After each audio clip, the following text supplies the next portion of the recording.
During the recession, one of the areas hit hardest by cuts was home care. By 2012, almost 2 million hours of home help had been cut compared to 2008 figures.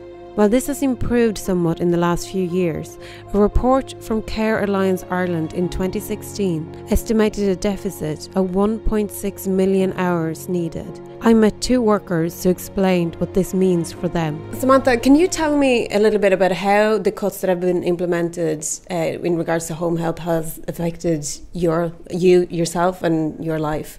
Yeah, it's affected myself personally. Because I couldn't plan a holiday, for instance, or I couldn't plan to bring the children anywhere and stuff like that. We're never guaranteed certain hours. We're on a 0-hour contract, so we can never ever plan ahead. So little things that you make promises to your children, say like, "Oh, I'll bring you on a weekend here."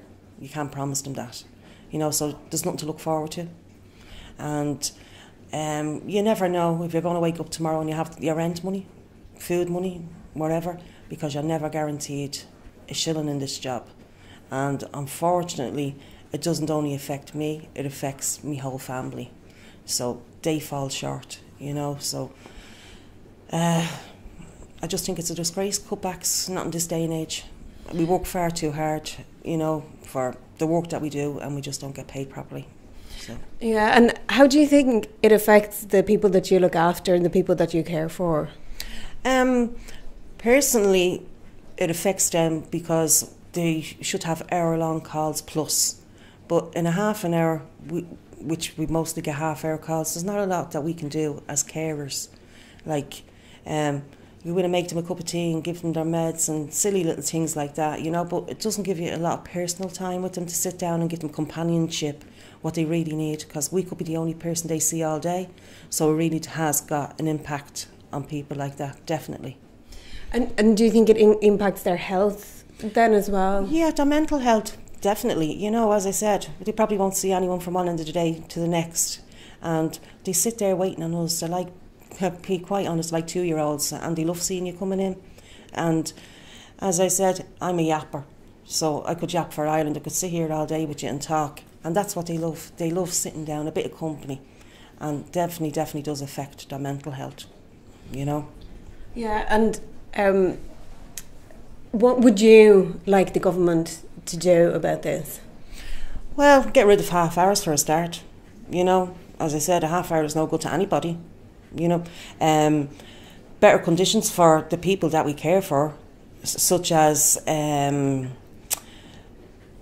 said, a half an hour is no good, such as maybe if they've 1 half hour a day, make it 3-hour calls that, silly little things that we could bring them out, maybe to the hairdressers, little things that we could do to make their day a little bit brighter, So longer hours, better pay, that's all we all want. And then we could look after them better as well, shorter hours, because we have terrible hours, long days, trying to get from one place to the other, it's we'd be exhausted. So we need to bring it to place that there's no 12 hours or 12-hour days, 12 days in a row.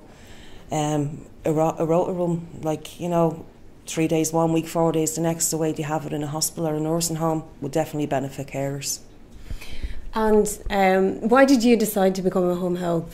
I'm a big softie, and I love people. I'm a real people person. And like that, my own mother was getting old, and I'd like her to have care that we can provide to, other people. So that's exactly why I done it, just because I love people. Do you think that there is a difference? Like, these services used to be public, so people like yourself used to be hired directly by the HSE. Do you think it makes a difference that they're now run by private companies instead? Oh, without a doubt.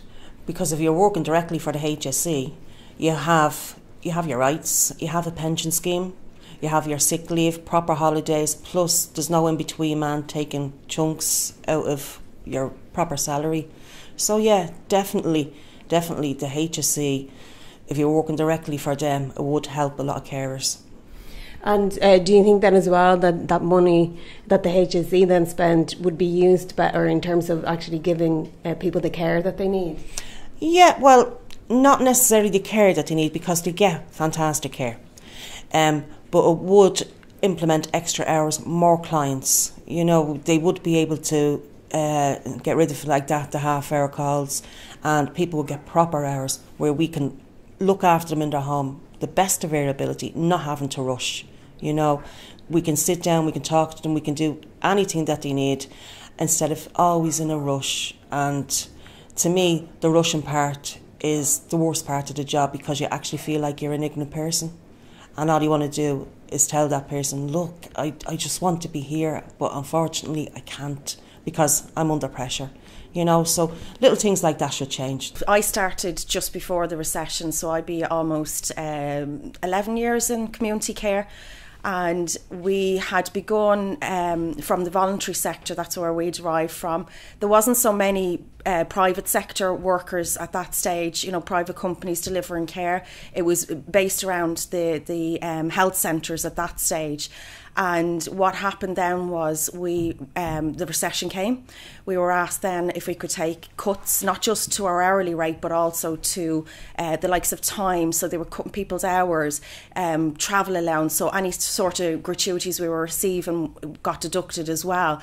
And it wasn't just our own company, it was all across the board. Everybody was asked to take cuts, but it was never done in a fair way, because you have different categories of workers and they're all on completely different rates of pay, yet still we all do the same work.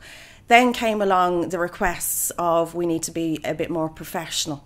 So we were asked to go out and train, and I might add we were asked to pay for that training ourselves as well. So we went out, we paid for our training, and then after that we still never received a thank you in form of a reinstatement of pay, you know, after the hard recession years, let's say. We haven't received any of our gratuities back in forms of travel allowance and such things like that. So basically, since the recession, we've took on board what they asked the HSE, we've took the cuts, we've lost some of our allowances, we've gone out, we've paid for our own training, and they've never once actually looked after the worker. And you were just talking about the different types of workers. So could you tell me a little bit more about the issues that face kind of different type of workers? Certainly. Since the recession, as I said, there wasn't so many private home care workers at that stage. But what happened was that the HSE was took to court, and there was a Labour court recommendation to say that all private home care companies have to have a slice of the pie.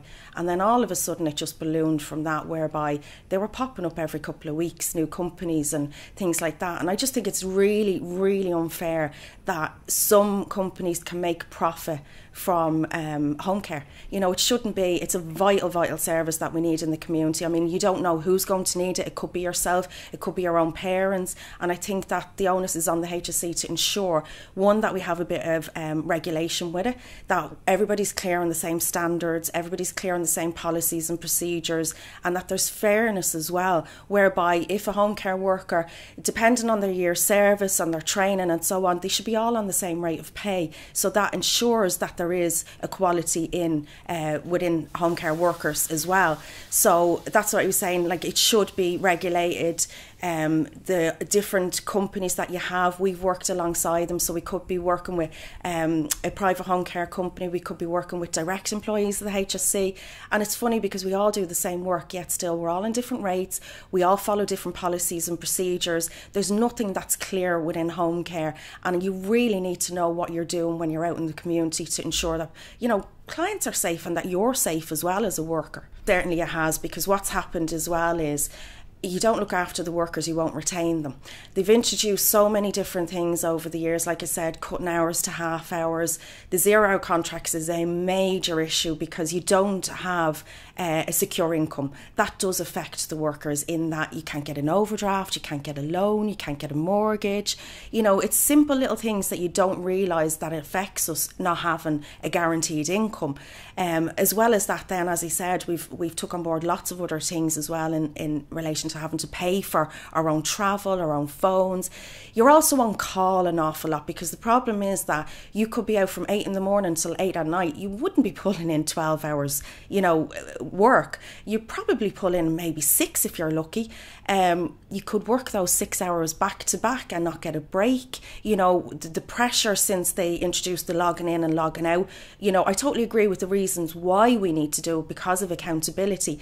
But somewhere in translation, it got lost that, we're expected to be from one place 9 to 10, maybe 10 to half 10, half 10 to 11. You cannot be in 2 places at once. There's no allowance for travel. They will ring you and say, can you squeeze in somebody else, and you're just so happy to be getting the work that you don't like to say no, because they may not ring again, and that's just the way it's done, how unfairly it can be done. Now, there's pressure going on from their side as well in the offices, because the HSE are telling them, well, tick this box, and tick this box, and we'll give you your tender, your money to run the service for the year. And then chaos ensues throughout the year in that, they're scrambling, trying to retain staff. They can't retain them because they're introducing policies that are just not suitable. A lot of them have adopted now 12 days on, 2 days off. And in those 12 days, you will work a whole week, including a weekend, and you will do, say, 8 in the morning till 8 at night. And then the following week, you're doing days. By the time you get your 2 days off, you're fit for nothing. It burns the workers out far too quickly. It needs to be more accepting of people's commitments at home and things like that. It's very hard in the job that we do to get a decent work-life balance, because you're always at the end of the phone getting phone calls. Can you come out and do an extra hour? Can you squeeze in this, that and the other? Can you do an extra Saturday shift? And as I said, it's a bit of a catch-22. As tired as you are, you're thinking, well, God, next week it could be totally different, because, you run the risk of maybe a client might go into hospital, they could be scheduled for respite, they may just simply cancel because they're going out for the day with their family. You're down them hours, you don't get paid. So you're always at their mercy, where, you're constantly waiting for the phone call. My uniform is like my second skin. I'm never out of it, and I do wish that I could schedule things a bit better. But like I said, you're just so uncertain of what's going to happen the following week that you'll take the work when it's going,